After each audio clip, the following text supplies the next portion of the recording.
mianatra eo tongotrao.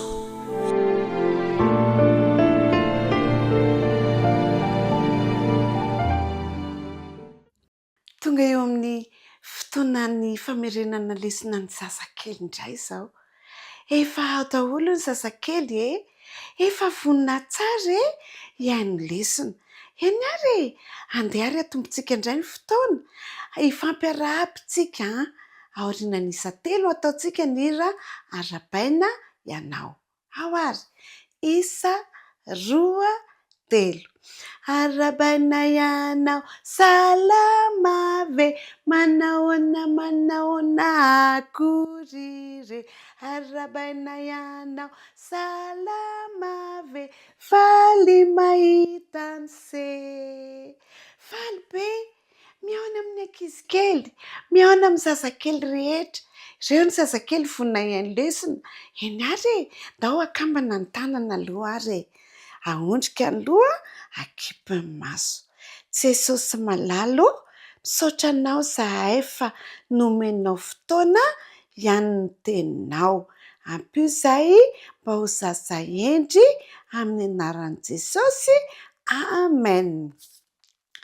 Eny ary efa mandeha be ny fotoana, efa lesona 7. Mahay an'izany moa ny zazakely ry andrandraina moa mahay an'izany ry ankikely koa moa fa mahay an'izany lesona 7 herinandro 7. Efa be dia be moa izany efa be dia be. Inandray ary ny lesintsika androany tantara ny zanak'Israely any anefitra indray tsika izao. Dia nasaina nanao zavatra ny zanak'Israely. Nasaina nanao inona? Nanao trano. Eny ary dao ary ataontsika lohateny trano manokana ho an'Andriamanitra. Averina trano manokana ho an'Andriamanitra. Tsy anjery ny mpanome amin'ny fifaliana no tian'Andriamanitra. Averina ny mpanome amin'ny fifaliana no tian'Andriamanitra. Eny ary mahainy ny zazakely andeha ary ho arahantsika ny tantara rehefa tany anefitra ny zanak'Israely rakizy dia niaraka tamin'Andriamanitra foana izy ireo. Tsy navelan'Andriamanitra andeha irery izy fa ina moa nataony rehefa amin'ny atoandro nasiana androraoana, amin'ny alina nasiana andriafo.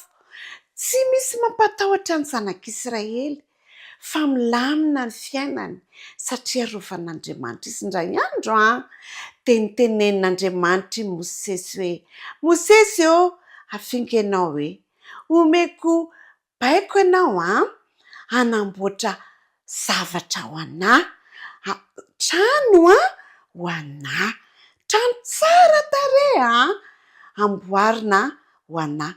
Taberna kely ny atao anarany. Toy izao ny anaovanao azy.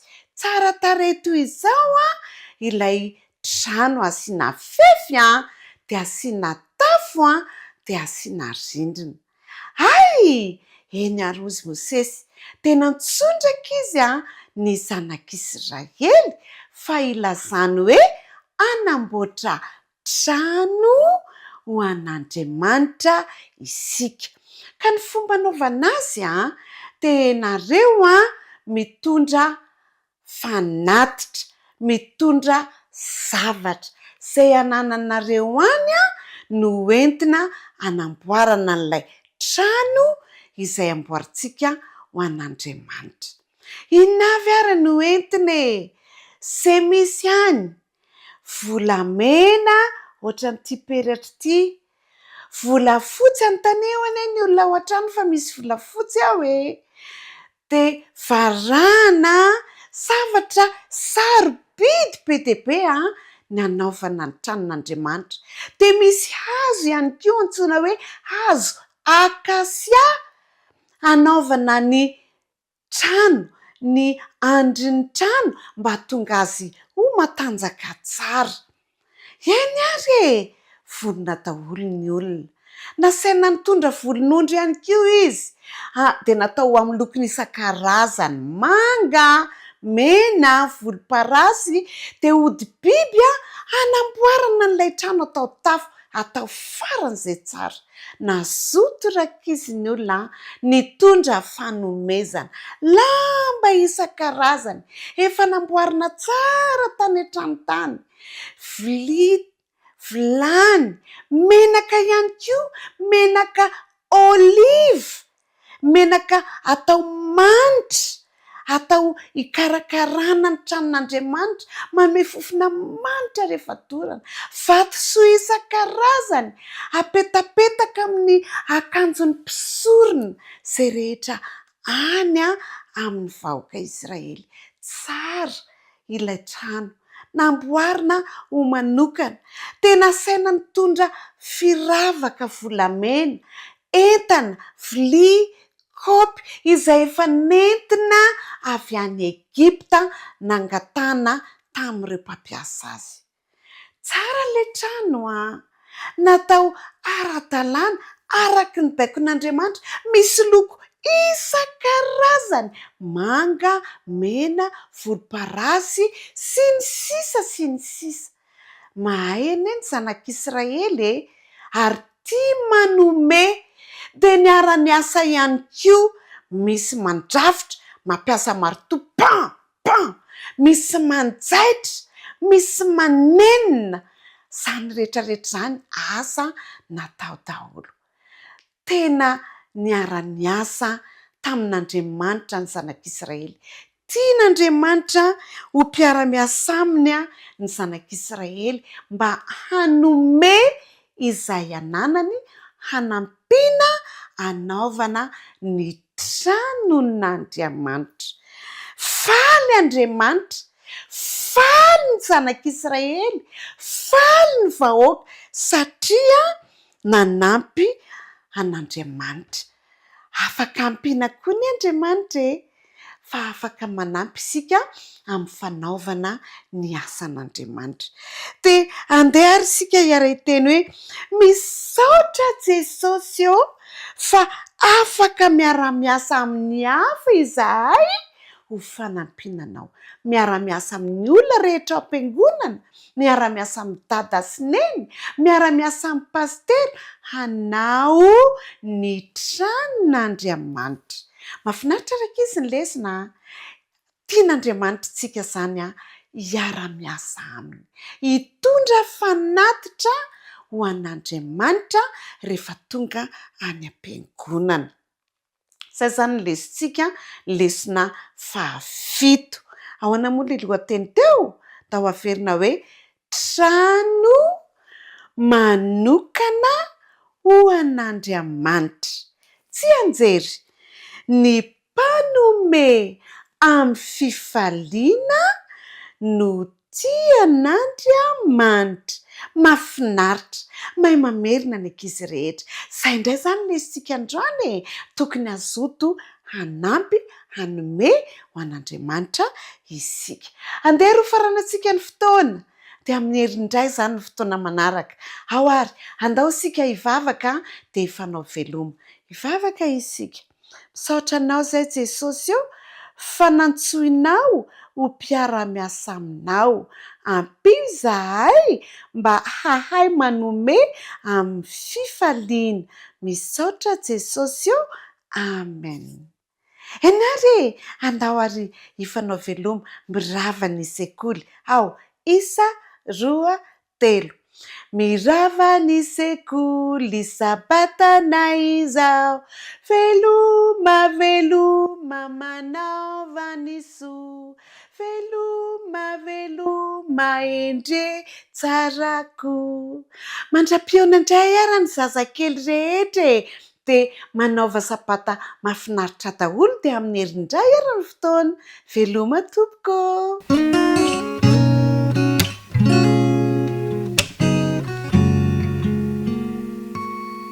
Manahoana daholo indray ny zazaboto. Tratry ny sabato tonga tao tokantranontsika indray hitondra tantara toy n'ilay mpanompo vavikely anankiray no entiko amintsika anio. Dia hisaotra an'Andriamanitra izany sika no izany sabata fitsarana omeny antsika izany sady notahiny sika rehetra dia tafaraka indray. Akambano ary ny tanany dia ahondrika ny loha, akipy ny maso, hiaraka hivavaka sika. Jesosy zokinay misaotra anao izay noho ny fitahiana izay nomenao anay indray nandritra ny enemana. Dia mikarakara anay zazaboto rehetra ianao. Omenao sabata fitsaharana indray izahay. Sady mbola omenao ny teninao mba handraisanay lesona. Dia misaotra indrindra Jesosy fa amin'ny anaranao no angatanay vavaka. Amen. Sady nangitakitaka no natahotra ny kapiteny Namana tamin'izay. Teny an-dalana hitady ny mpaminany Elisa mantsy izy. Tsy indrindoany izy satria mety ho sitrana amin'ny abokany. Natahotra ihany koa nefa sao tsy ho sitrana. Nitondra volamena, volafotsy ary akanjo vaovao lafo vidy maromaro ny kapiteny Namana. Ataony fanomezana ho fisaorana ireo rehetra ireo raha sitrana izy. Farany dia tonga tao an-tranon'ny mpaminany ny kapiteny Namana sy ireo mpanompony. Nidina ny kalesy Namana, niara-bazy ny mpanompony Elisa. Tokony ilaza amin'ny mpaminany izy fa tonga ny kapiteny Namana. Niandry tamin'ny mpitebiteby natao alatrano ny kapiteny Namana. Minitra vitsy tao aorian'izay niverina ilay mpanompo sady nitondra hafatra. Niteny ny mpaminany Elisa hoe tokony sasa impito ao amin'ny on'ny Jordana ianao dia ho sitrana ny abokanao.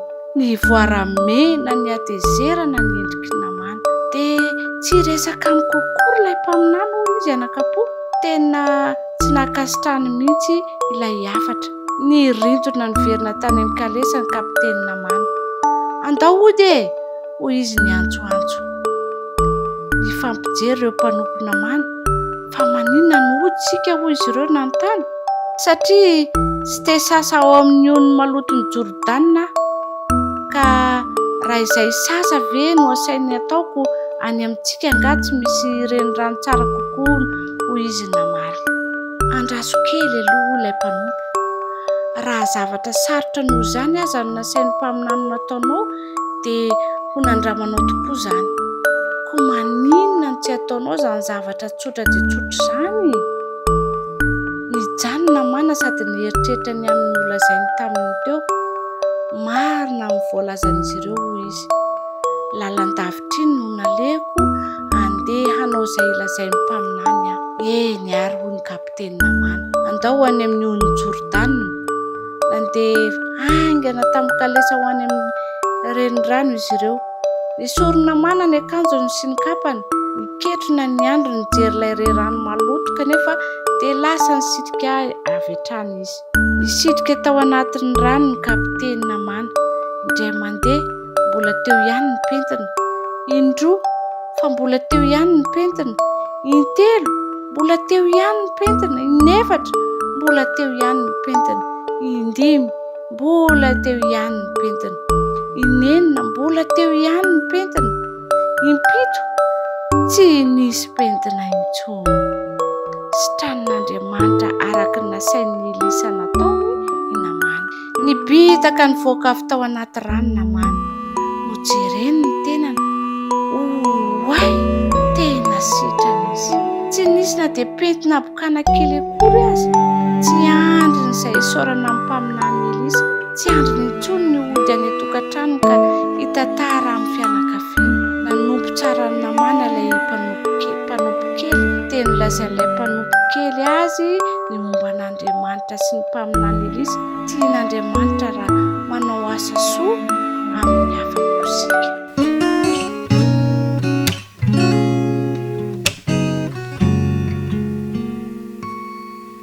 Miarabantsika tanora zanjony indray amin'ity anio ity.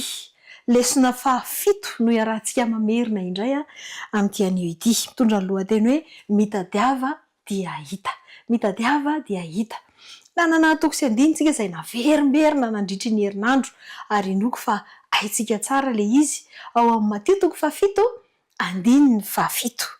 Andengerahany mangata dia omena ianareo. Mitadiava dia ahita ianareo, dondony dia voaina ianareo. Izay le izy, mino aho fa haitsika le izy. Na dia somary salasala kely ary ato eo dia mino aho fa efa resinareo nanao tsara mihitsy nareo. Haitsika ny zavatra nianarantsika nandritra ny herinandro fa ny tantaran'i Jakoba sy Esau.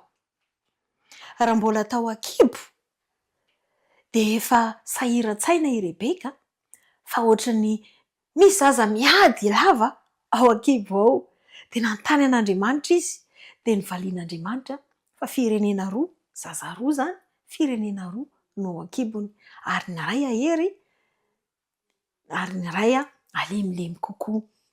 Ohatran'ny hoe efa hita sahady ny fomba fiainan'izy mirahalahy dia ny mbola tao an-kibo. Rehefa teraka izy ireo dia samy nanana ny toetrany, tena samy hafa tokoa, ary nahagaga fa na ny ray aman-dreniny ary dia samy nanana ny tiany kokoa, ka nanjary nisy fiantraikany teo amin'ny fiainan'izy mirahalahy izany.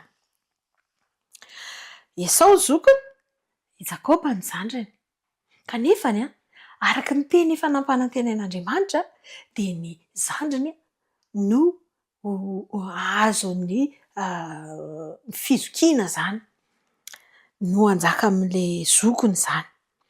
Rehefa nandeha teny ny fotoana, raha ny diniantsika ny tantaran'i Jakoba rehetra dia ny momba ny tenany foana no nojereny, na dia tokony hiandry ny fitantanan'Andriamanitra ary izy ny azahoany an'ilay fizokiana, dia ohatran'ny hoe niezaka izy hanampy an'Andriamanitra tamin'ny alalan'ny tetika izay natao mba hahatonga ny fahazahoany an'izay fizokiana izay. Ka na dia resaka sakafo ary no natao, satria izy moa dia mahay mahandro rahateo, tia mahandro rahateo. I Esau mihaza izy ary rehefa noana avy any izy dia efa te hihinana rahateo, dia nampiasainy reny rehetra reny mba namitahana i Esau mba azahoany an'ilay fizokiana. I Esau koa moa tsy niraharaha izany atao hoe fizokiana izany. Ny lesona tena ho raisintsika tao anatin'ilay tantara dia izao: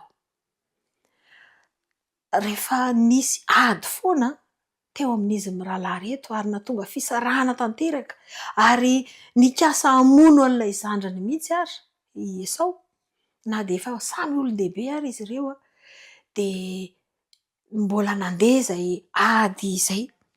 Fa rehefa hiaona amin'izay zareo dia niova i Jakoba. Tsy nieritreritra ny momba ny tenany intsony izy, fa nangataka fitahiana sy fitalahoana tamin'Andriamanitra mba hiarovana azy, ny hanampian'Andriamanitra azy fa hiaona amin'ilay rahalahiny izy, te hiavana amin'ny rahalahiny izy. Ka tao anatin'ilay tolona-mbavaka nandritry ny alina izay nataon'i Jakoba no nitolomany tamina lehilahy anankiray izay noveriny fahavalo. Ka iza le izy? Ilay masina Jehovah Andriamanitra, Jesosy mihitsy no nifampitolona taminy. Ka rehefa fantany izany dia tsy nanaiky izy raha tsy nitahy azy, nanome fandresena azy.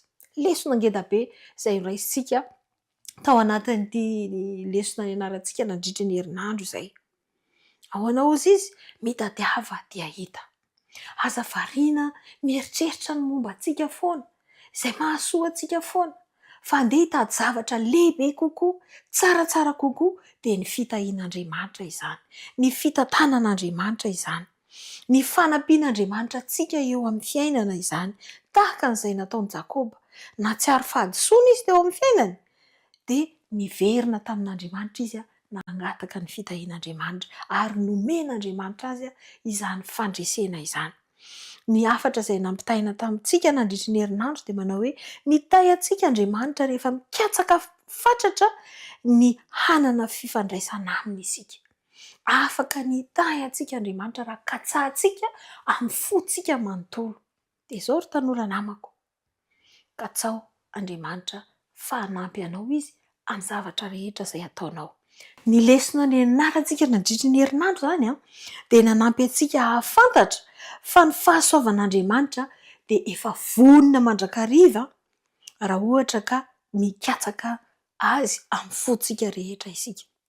Mahatonga antsika hahatsapa ihany koa fa mitahy antsika Andriamanitra raha eo amin'ny pilofosana mitady azy isika, mitahy antsika foana izy ary anampy antsika hanaiky ihany koa, hanapa-kevitra hizara izany fahasoavan'Andriamanitra sy fitahian'Andriamanitra izany amin'ny hafa, ampafantatra ny hafa fa tokony hikatsaka an'Andriamanitra amin'ny fon'izy ireo koa izy ireo mba hahatonga an'Andriamanitra hanampy azy sy handrotsaka ny fitahiny ho an'izy ireo mandrakariva. Manapahari-hevitra andeha hikatsaka ny tompo isika. Izay indray ny lesona ny anarantsika nandritry ny herinandro ry tanora namako a, mirary soa amin'ny heriny indray.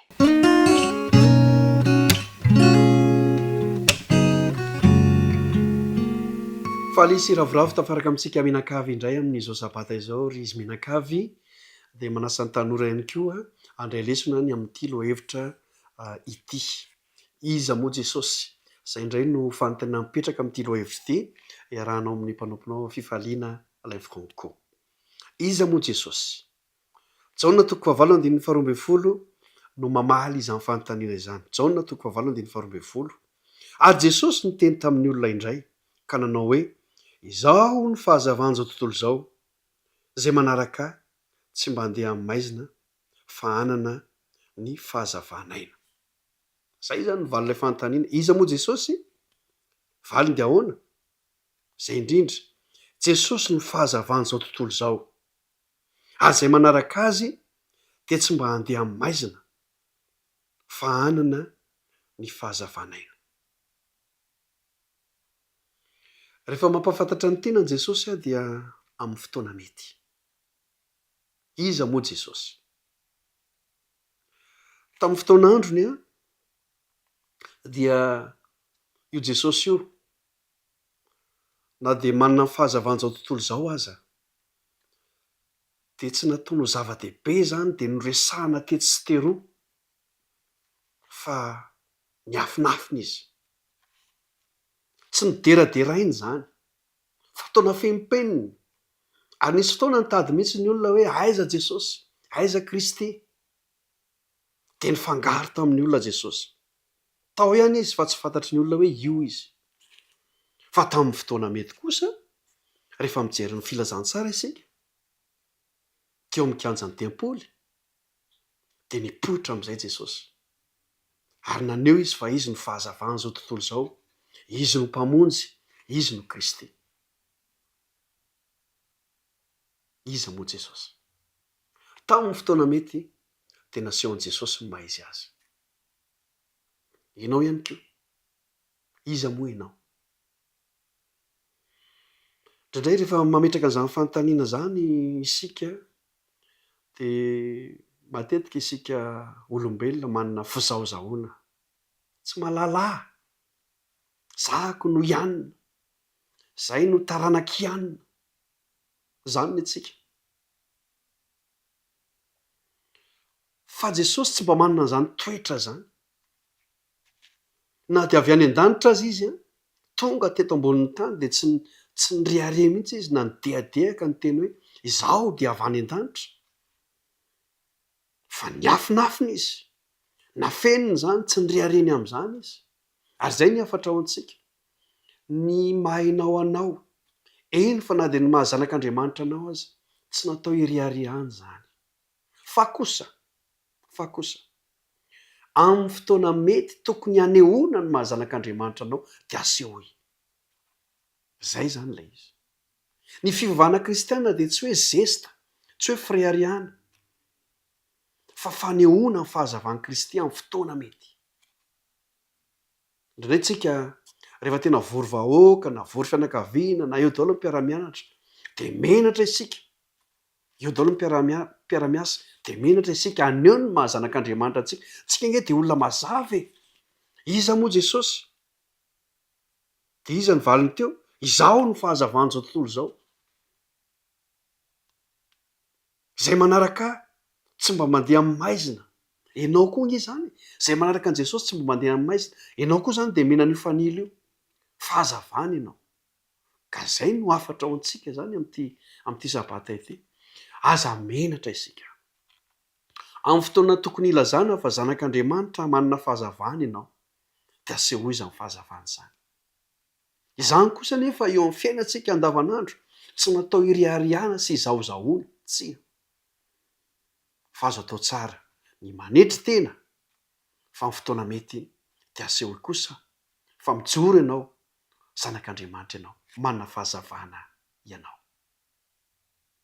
Toy izay irariko mba ho azontsika izany hafatra izany, iza moa Jesosy, izay ihany koa moa ianao, aseho fa manana fahazavana tahaka an'i Jesosy ianao.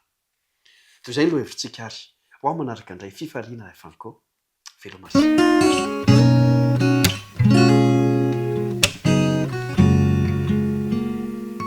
Ny lesona ho fitiantsika amin'ity androany ity indray ry tanora zokinisany dia ny lesona fa 7 mitondra ny lohateny hoe avoty aho.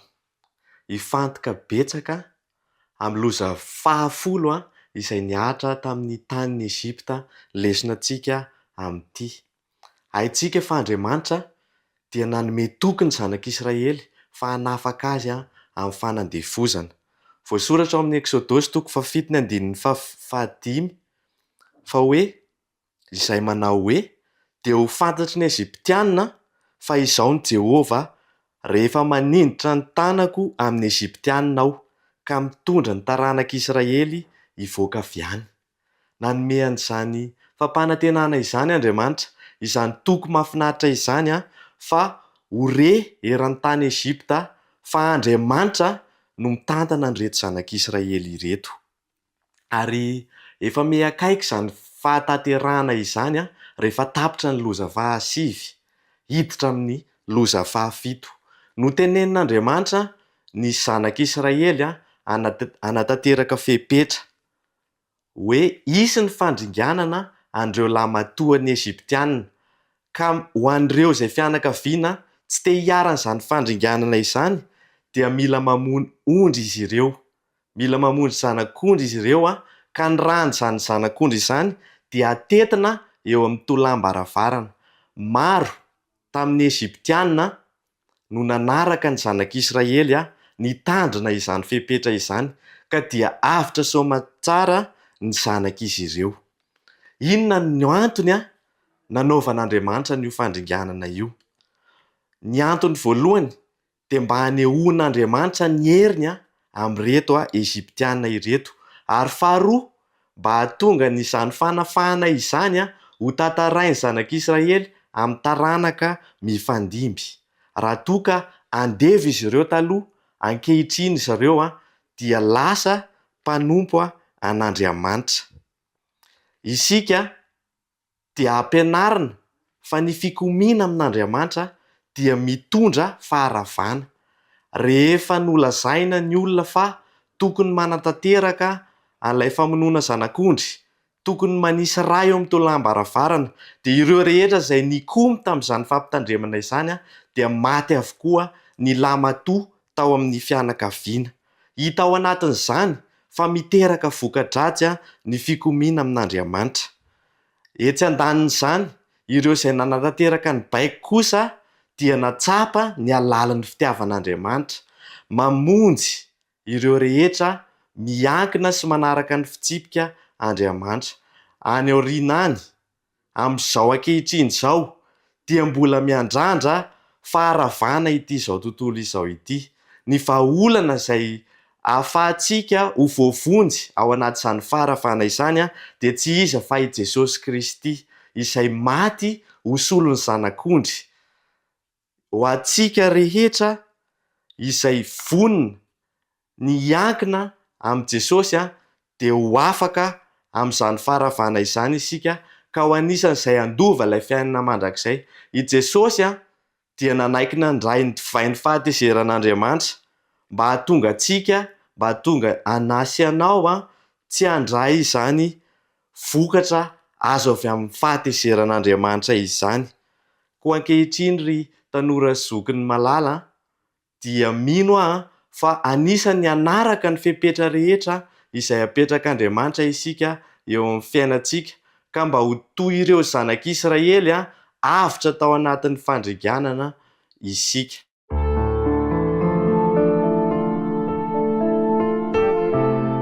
Mianatra eo an-tongotrao